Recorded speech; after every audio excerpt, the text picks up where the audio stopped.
Dulu aku akui aku sedikit memaksakan dan terkesan terburu-buru saat beli rumah. Salah satunya karena keterbatasan pengetahuan. Ada banyak hal yang aku nggak tahu dan baru tahu saat menjalaninya. Jadi aku mau share sedikit pengalamanku dan beberapa hal yang menurutku penting kalau kamu mau beli rumah.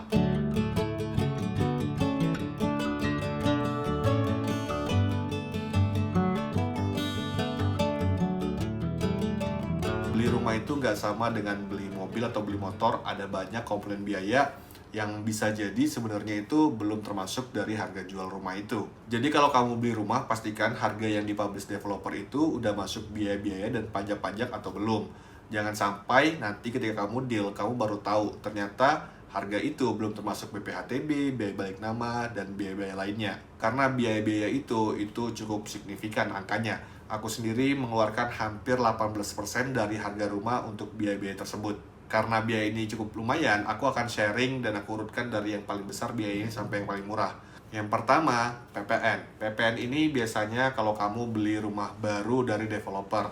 Sementara kalau kamu beli rumah second, ini nggak kena PPN lagi.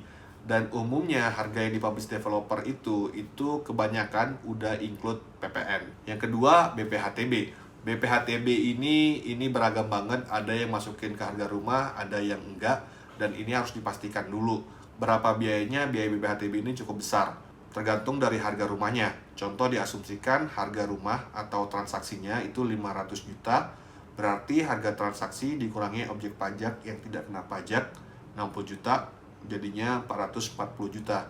Nah, 440 juta ini dikalikan 5%. Jadinya kamu harus bayar BPHTB sekitar 22 juta.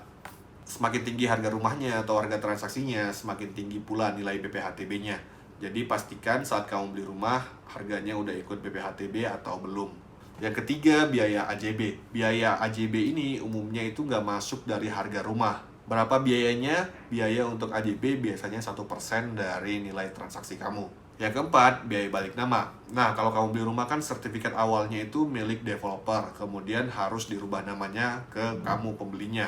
Biaya balik nama ini juga harus kamu pastikan ini udah include dari harga yang dipublish developer atau belum. Selain itu sebenarnya ada biaya pengecekan sertifikat, biaya notaris, tapi biayanya nggak terlalu gede, jadi nggak aku bahas. Nah, jadi saat beli rumah, kamu harus pastikan biaya apa aja yang udah include atau yang belum. Dan kalau belum, kamu harus tanya berapa kira-kira biayanya. Selain itu juga kamu harus tahu sertifikat kamu nantinya jadi HGB atau SHM. Tapi peningkatan HGB ke SHM itu kalau kita ngurus sendiri biayanya cukup terjangkau sih. Ketika kamu tertarik suatu perumahan dan datang bertemu marketingnya, biasanya marketing akan memujuk kamu untuk booking fee dulu. Bisa 5 juta atau 10 juta dan biasanya akan diikuti dengan kata-kata ini unit terakhir loh pak, nggak ada unit lainnya. Atau biayanya, harganya ini bulan depan naik. Masalahnya adalah ketika kamu sudah bayar booking fee dan kemudian ada beberapa hal yang buat kamu nggak jadi beli rumah itu, bisa jadi booking fee itu nggak bisa dikembalikan. Jadi pastikan kamu buat kesepakatan sama marketing yang mendetail tentang booking fee itu. Pastikan itu bisa dikembalikan atau tidak. Dan saranku, jangan terburu-buru untuk bayar booking fee dulu. Dulu aku sebenarnya nggak kepikiran untuk beli rumah second, tapi setelah sekarang tinggal dan melihat beberapa tetangga jual harga rumah di bawah harga yang aku beli sekarang, jadi kepikiran kenapa dulu aku nggak beli rumah second aja ya.